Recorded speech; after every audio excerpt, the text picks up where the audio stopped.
Initialement prévu pour le 24 décembre dernier, date de la fin du 12e Congrès national ordinaire, la liste des membres du bureau politique n'est toujours pas d'actualité. Le parti au pouvoir a visiblement du mal à renouveler cet important organe. D'où vient le blocage? Au moment où cette formation politique parle de renaissance, quels sont les déterminismes de cet accouchement si compliqué? Il faut d'emblée le dire, le blocage actuel était perceptible, le 24 décembre, à travers une cérémonie de clôture du congrès écourtée et la remise à plus tard de la publication de la liste des membres du bureau politique et celle des membres du Conseil national. Les militants s'attendaient donc à ce que ces listes soient publiées en début de semaine. Patatras. Point. 10 jours plus tard, c'est la bouteille à l'encre. Serait-ce pour apaiser les différends, malentendus et incompréhensions nés des nominations au secrétariat exécutif et dans les commissions permanentes, le jour de la clôture du congrès, que le duo Mvourangiamy et Gotrenou hésite à prendre de nouvelles décisions quant à la composition du bureau politique? Selon certaines indiscrétions, les nominations du 24 décembre ont laissé un goût amer à de nombreux militants et dans un grand nombre de structures de base. Trop d'évictions inexpliquées. Trop de promotions faciles pour certains militants invisibles ou inconnus sur le terrain.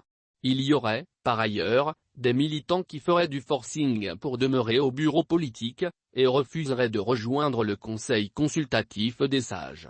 À titre d'exemple, Marie-Joséphine Kamadaban-I, 79 ans le 22 janvier prochain, accepterait-elle de quitter le bureau politique où elle siège depuis le congrès de 2008 pour se retrouver chez les sages? Dans le même temps, d'autres militants, plus jeunes, destinés à rester au Conseil national ou au comité central font des pieds et des mains pour accéder au bureau politique. Voit-on Brice Paya accepter de demeurer au Conseil national? En ce sens, il se raconte que des nouveaux membres du gouvernement entendent pousser les aînés au Conseil consultatif des sages pour les emmener à sortir progressivement du jeu politique. Huguette Abodoyon-Bini, que l'on sait proche de Cyriaque Mvouradjiamy, peut-elle demeurer simple militant du parti? Les résistances s'expliquent également par le fait que, traumatisés par les premières nominations opérées par le duo Mvouradjiamy-Zego le jour de la clôture du congrès, de nombreux militants ont durci le ton. Il y a, de toute évidence, des conflits en perspective dans l'écurie de Louis Carlumal qu'il prétendait guérir, s'est plutôt aggravé avec les choix préférentiels de Cyriaque Mvouradjiamy.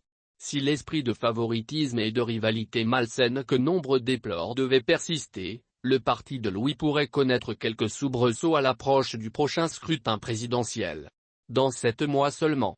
Dans les couloirs, nombreux reprochent à Cyriaque Mvouradjiamy d'avoir pris le contrôle du parti au-delà du rôle devant être le sien, entrant ainsi dans la lignée Brice Lacruche Alianga, au point d'apparaître non pas comme un collaborateur du chef du parti, mais comme le décideur en chef. L'ancien instituteur et pasteur, connu pour sa propension à cumuler les fonctions, sénateur, président du groupe parlementaire PDG au Sénat, membre du comité permanent du bureau politique, PCA d'une entreprise publique, directeur de cabinet du président du parti, semble se prendre à la fois pour le président et le secrétaire général du parti. Il est en effet celui qui décide de tout au sein de cette formation politique. Le président du PDG a pourtant eu, auparavant, des directeurs de cabinet plus discrets, à l'instar du professeur Léon Zouba ou de Guy Bertrand Mapangou, qui se limitait à jouer un rôle de courroie de transmission entre le ''DCP'' et le secrétariat exécutif. Cyriaque Mvouradjiamy aime le pouvoir. Il l'aime tellement qu'il prend le risque de briser le parti, en raison du favoritisme qu'il manifeste ostentatoirement. Comme l'affirment de nombreux militants à la rédaction de Gabon Revient, le blocage actuel est de son fait. On ne lui a sûrement pas expliqué quel était exactement son rôle, alors il prend tout, devenant parfois maître de cérémonie, comme lors de la célébration du 54e anniversaire du PDG au lieu-dit Jardin Botanique. Toute chose conduisant à la plus grave des questions, le PDG pourra-t-il connaître, au-delà de la mobilisation habituelle, une adhésion saine et sincère à ses idéaux dans les prochaines semaines et prochains mois? La mobilisation, c'est bien, mais la cohésion et surtout l'adhésion seront-elles au rendez-vous?